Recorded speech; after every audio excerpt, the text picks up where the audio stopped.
Unconventionally designed hi-fi gear has always caught my attention, especially with loudspeakers. And the more unorthodox they are, the better.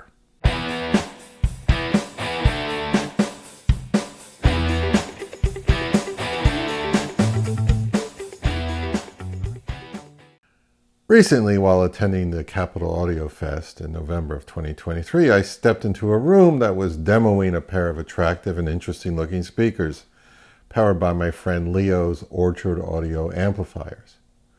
First impressions were quite positive, but I can never really judge a hi-fi component unless I can listen to it for extended periods, ideally in a more controlled environment or in my home with my own gear. By their looks and initial impressions, the speaker's sonic qualities prompted me to inquire about getting a pair sent to me to try out for a video. Well, the gentleman running the room, Tim Strunk, was very accommodating and gave me his card and asked me to contact him after the show, which I did. And a couple of weeks later, 2 boxes were delivered to my home in Florida. These are the Endow Audio Bravura 7.2s. So now it should be clear to you by what I mean by interesting. These are a 3-way configuration with a 7-inch woofer on the front, a 7-inch passive radiator on the back, a 22mm horn-loaded textile tweeter that resides inside a substantial flared horn that sits on top. So, if this is a 3-way, where's the mid-range driver? Well, that's where this gets especially unconventional. There are 9 1.5-inch mid-range drivers grouped in an outward-firing ring arrangement towards the back of the point array module. The patented point array module is 3D printed in-house from carbon copolyester. They are the brainchild of out-of-the-box designer and Endow Audio founder David Strunk. Now, Endow Audio is a small company, and David builds each speaker by hand in their facility in Chattanooga, Tennessee. I'll include a link below to an interview with David that the Absolute Sound put up on their YouTube channel. And they're rated at 84 decibel sensitivity and 4 ohm impedance, and they're pretty compact at 21 inches tall, 9 inches wide, and 11 inches deep, and they weigh a substantial 25 pounds each.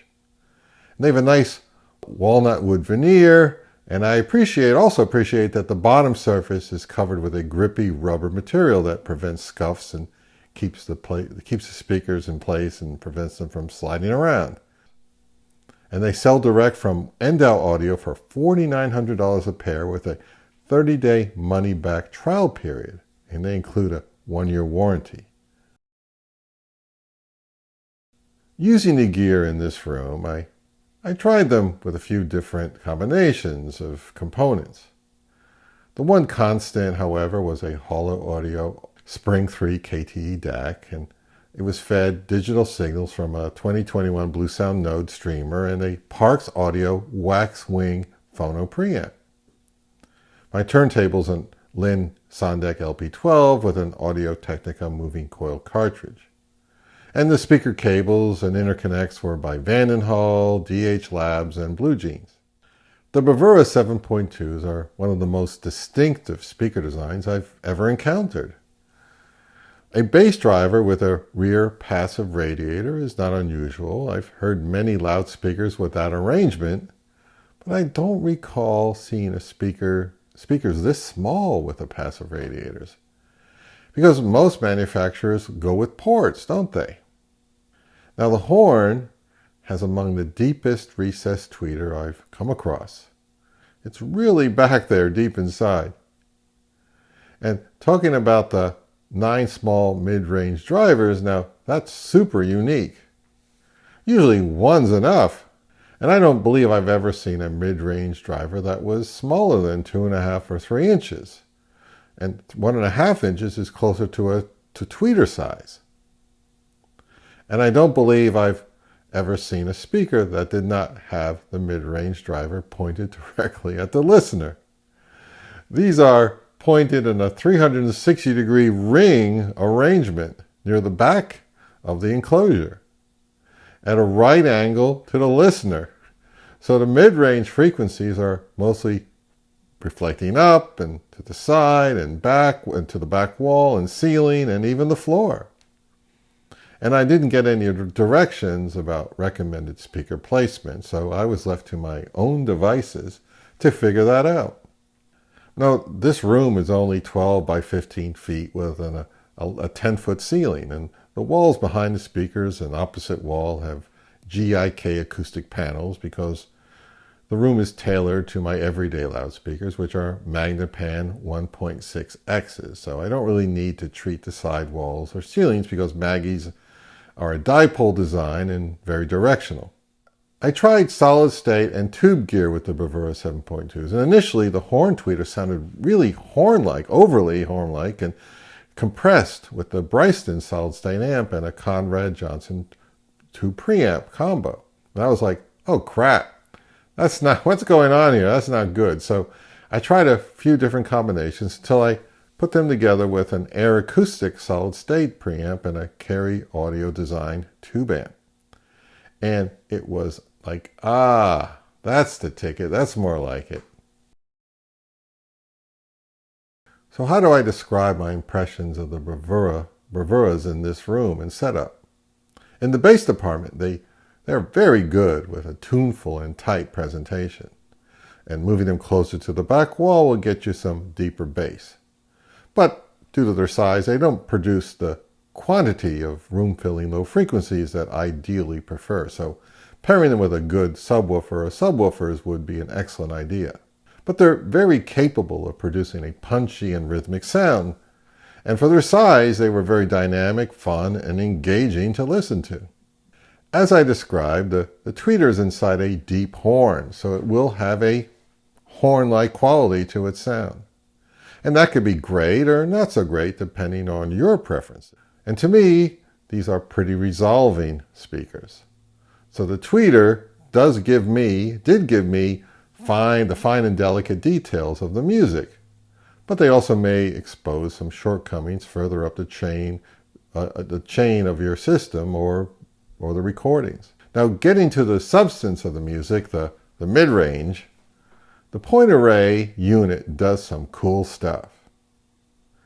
The sounds of guitars and pianos and horns and snare drums and strings and vocals, especially the higher voices, fill the room and can really inject some excitement. You can lean back in your chair and hear the sounds reflecting in the space above and around your HiFi and enjoy. The wild card, I suppose, is your room. My question would be, how do the Bravuras sound in a room with lower or higher ceilings than mine, or with the side of the room open, or with treated sidewalls or windows? I can't answer that. I did a few room EQ wizard measurements with the Bravuras from a meter away, and this is the general result of what I got in this room. Interpret that as you wish. It's one thing I would note is that the frequency range in the mid-range drivers between 300 and 6K look pretty good to me. That does start to gradually roll off at 2500 hertz, and it recovers at 7000 where the tweeter takes over. I moved the Bravura 7.2s to a larger room for a few hours and paired them with a 70 watt per channel exposure solid state integrated. And the music sounded really great in there. They filled the room with sound and could get down and rock, especially with guitar-oriented tracks from Stone Temple Pilots or Television or The Cult. This being a very uniquely designed speaker that distributes sound around the room, can I compare it to any other speaker? Well, my Magnepans are open dipole design, which sends sound waves backwards, bouncing off the back walls, and they go out of phase. And the trick there is that the back sound waves get canceled out by the front sound waves where they meet at the plane of the panel. So there's not a lot of sidewall, floor, or ceiling reflections going on. Now, Bose were famous for their direct reflecting designs that bounce the sound waves around the room, but I don't own any of those, and I probably never will. So I'm thinking, do I have a set of speakers that deliberately send the music around the room?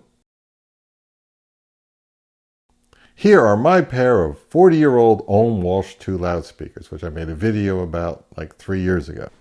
The basic Walsh design has a mid-bass driver mounted on top, firing down into the cabinet with a port underneath.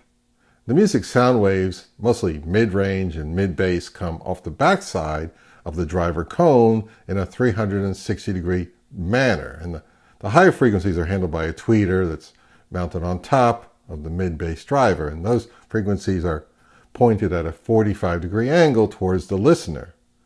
And it's all inside a sealed, acoustically transparent can. And the tweeter's freestanding and open, so there's no baffle enclosure or horn around it. Oh, and I'd like to say that I was very sorry to hear that the founder of Ohm Acoustics, John Strobene, passed away a few months ago in 2023. Now, how do they compare? The main difference that I noticed is the horn tweeter of the Bravura 7.2 really focuses the high-frequency energy, whereas the Walsh 2 has a more open and airy presentation. I've always felt that one of the shortcomings of the Walsh 2 was a kind of a lack of articulate deep bass. They're a bit soft and ill-defined in that area, especially compared to the Bravura 7.2s, which sounded like they went considerably deeper and with excellent definition and detail. The Walsh 2s did hold their own in the mid-range, and that's one of their strengths. Sometimes I forget how good these old Ohms are. At their MSRP of $4,900 a pair, they are not budget friendly for the majority of enthusiasts. And for that price, many would expect something larger and substantial, probably something floor standing. And honestly, to me, that's a perfectly reasonable expectation. These are actually the most expensive modern loudspeakers that I've featured on this channel.